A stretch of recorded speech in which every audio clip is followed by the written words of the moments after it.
Kemudian ini tanda kiamat yang sudah disabdakan oleh Nabi Shallallahu Alaihi Wasallam dalam hadis yang lain. Nabi Shallallahu Alaihi Wasallam telah bersabda, Inna Allah Azza wa Jalla idza arada ayyuhlika 'abdan naza'a minhul haya'a fa idza naza'a minhul haya'a lam talqahu illa muqitan mumaqqatan fa idza lam talqahu illa muqitan mumaqqatan nuzi'at minhul amanah fa idza nuzi'at minhul amanah lam talqahu illa kha'inan mukhawwanan fa idza lam talqahu illa kha'inan mukhawwanan nuzi'at minhur rahmah fa idza nuzi'at minhur rahmah lam talqahu illa rajiman mula'anan fa idza lam talqahu illa rajiman mula'anan nuzi'at minhu ribqatul Islam. Kata Nabi, apabila Allah Azza wa Jalla hendak membinasakan seseorang, maka Allah akan cabut pertama sekali pada orang itu rasa malu. Apabila rasa malu sudah dicabut, maka kamu akan mendapati orang itu dalam keadaan sangat dibenci. Kalau orang sudah tidak punya malu lagi, maka semua orang tak suka dengan dia. Jika kamu mendapatinya, maksudnya jika kamu tidak mendapatinya bahwasanya dia ini dibenci oleh manusia, umpamanya dia tidak dibenci manusia, tapi rasa malu hilang dari dirinya, maka kata Nabi, dia akan dicabut amanah. Kalau malu sudah tidak ada, kemudian dia tidak dibenci oleh manusia, maka Allah akan cabut darinya sifat amanah. Apabila amanah sudah dicabut, maka kamu akan mendapati orang itu ditipu ataupun tertipu. Pertama malu, dicabut. Setelah dicabut malu, maka orang akan menjadi benci kepada dia. Kalau orang tidak menjadi benci kepada dia, maka Allah akan cabut amanah pada dirinya. Kemudian kalau amanah sudah dicabut, maka Allah akan menjadikan orang itu ditipu dengan orang lain atau menipu orang lain.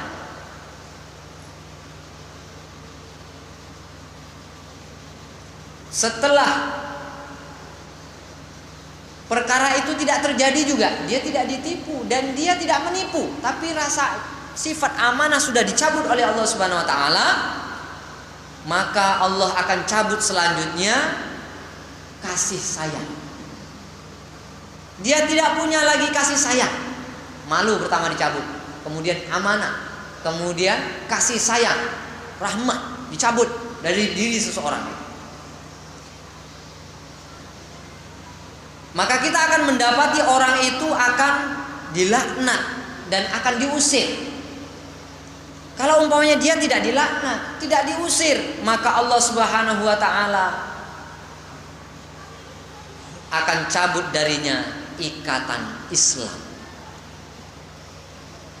Dia tidak dicabut, dia tidak diusir, dia tidak dilaknat, dia tidak dilaknat, tidak dimaki-maki dengan orang, tidak diburuk-burukkan dengan orang, dan dia tidak diusir, maka Allah Subhanahu wa taala akan cabut darinya ikatan Islam, terlepas dia daripada Islam, murtad dia. Ini apabila Allah Subhanahu wa taala ingin menghancurkan seseorang. Pertama sekali Allah akan cabut rasa malu. Jadi kalau bapak-bapak masih ada umpamanya mau buat gini ada rasa malu, mau buat gitu masih ada lah perasaan malu, maka bersyukurlah kehadiran Allah. Karena malu ini benteng yang paling kuat. Selama orang ini masih punya malu, maka dia masih punya sifat amanah. Dia masih punya sifat kasih dan sayang. dia masih punya ikatan dalam Islam. Tapi kalau malu sudah tercabut, kemudian diteruskan dengan amanah akan tercabut, kemudian kasih sayang akan tercabut, maka dia akan terlepas dari ikatan Islam.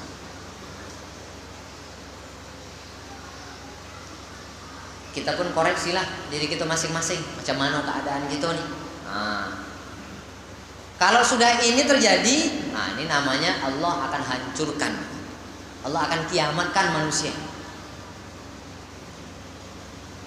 Dalam hadis lain juga Nabi Shallallahu Alaihi Wasallam telah menceritakan tentang tanda kiamat yang setiap para nabi akan menceritakan perkara ini, yakni Dajjal.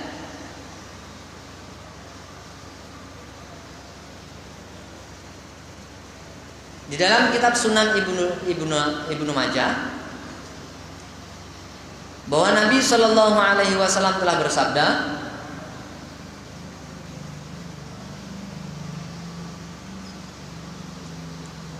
qala khatabana Rasulullah Shallallahu Alaihi Wasallam fakana aktsaru khutbatihi hadisan haddatsanahu 'anid dajjal wa hadzaranahu fakana min qawlihi an qala innahu lam takun fitnatun fil ard mundu dzara Allahu dzurriyyata Adam a'zama min fitnatihi dajjal ila akhirih.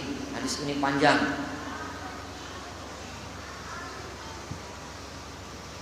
Suatu ketika Rasulullah Shallallahu Alaihi Wasallam berkhutbah di hadapan sahabat-sahabat. Isi khutbah itu menceritakan tentang Dajjal supaya umat Islam berhati-hati. Kata Nabi Shallallahu Alaihi Wasallam, sungguh semenjak Allah menciptakan anak cucu Adam, tidak ada fitnah yang lebih besar dari fitnah Dajjal.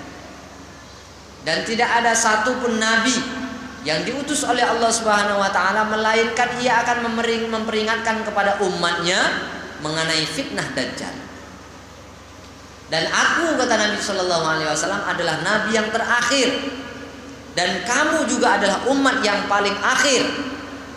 Maka tidak dapat diingkari lagi bahwa Dajjal akan keluar di tengah-tengah kalian. Kalau nabi-nabi terdahulu hanya menceritakan tentang kisah-kisah Dajjal saja, tapi mereka tidak ditekankan karena tidak akan terjadi di zaman mereka. Nabi Shallallahu Alaihi Wasallam sangat menekankan perkara itu.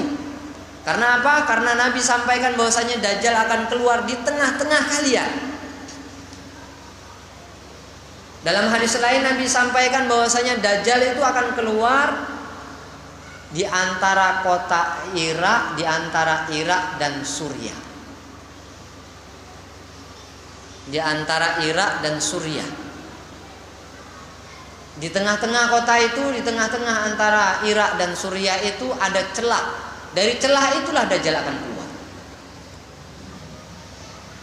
Yang disebut dengan Konstantinopel besok. Sekarang belum akan terjadi perkara ini karena ini sudah disabdakan oleh Nabi Shallallahu Alaihi Wasallam.